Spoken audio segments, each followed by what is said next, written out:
On organise les parcours du cœur depuis environ 7 ans, mais on a décidé de trouver une petite idée originale.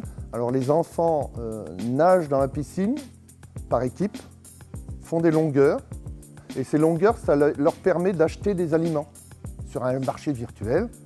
Et avec ce total de longueurs effectuées, ils font un marché de fruits, légumes, viande, boissons, etc. Et ils essaient de construire des repas équilibrés.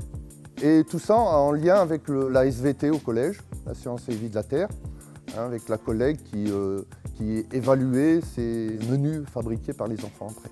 Le parcours du cœur, ça représente beaucoup, aussi bien pour nous que pour les élèves, parce que il y a cette sorte d'action en fait qui est derrière.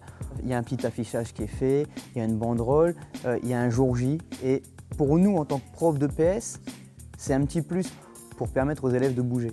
C'est aussi l'occasion de rappeler, de faire passer ce message aux élèves que le cœur est un muscle, et un muscle qui s'entretient forcément. Et il s'entretient comment? En faisant de la pratique physique.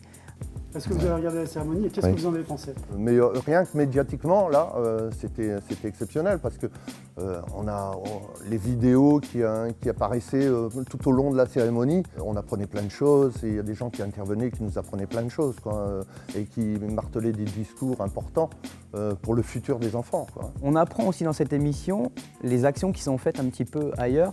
Et moi, pour l'anecdote, j'ai appris qu'en Écosse, il y a une école primaire qui faisait, avec son enseignante, 15 minutes de marche tous les jours. Alors nous, il faut savoir qu'ici au collège, on a le quart d'heure lecture. Donc le quart d'heure lecture, tous les jours, les élèves vont lire un quart d'heure. Et quand j'ai parlé de cette initiative en salle des profs, il y a des profs qui ont bondi.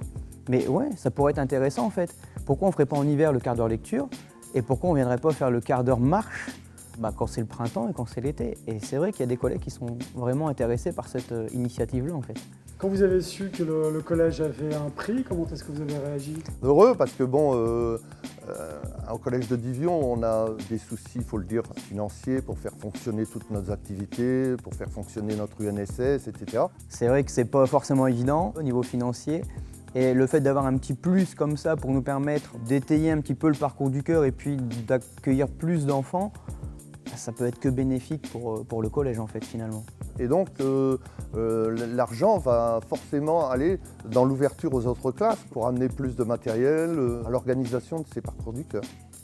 Un dernier mot pour conclure. Il faut que ça continue, quoi. Il faut pas lâcher le morceau tout le temps que la barre n'est pas redressée au niveau de la santé des enfants, quoi. Pour conclure, je dirais rendez-vous en 2021 parce que cette émission, elle m'a donné envie en fait d'aller chercher un petit peu sur le site du parcours du cœur, etc., de me rendre compte que finalement il y avait beaucoup de diversité dans ce qui était proposé.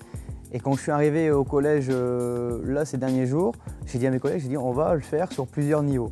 Et M. Sarniquet me dit pas de souci, et mon autre collègue me dit pas de souci. Donc on va continuer à le faire pour les 6e en natation. Et je pense qu'on va le mettre en place pour les 5e, 4e, 3e, autour de l'activité certainement demi-fond. Donc une petite course de durée. On ne sait pas encore comment ça va s'organiser, mais je pense qu'on va l'étendre à tous les niveaux de classe. Donc rendez-vous en 2021.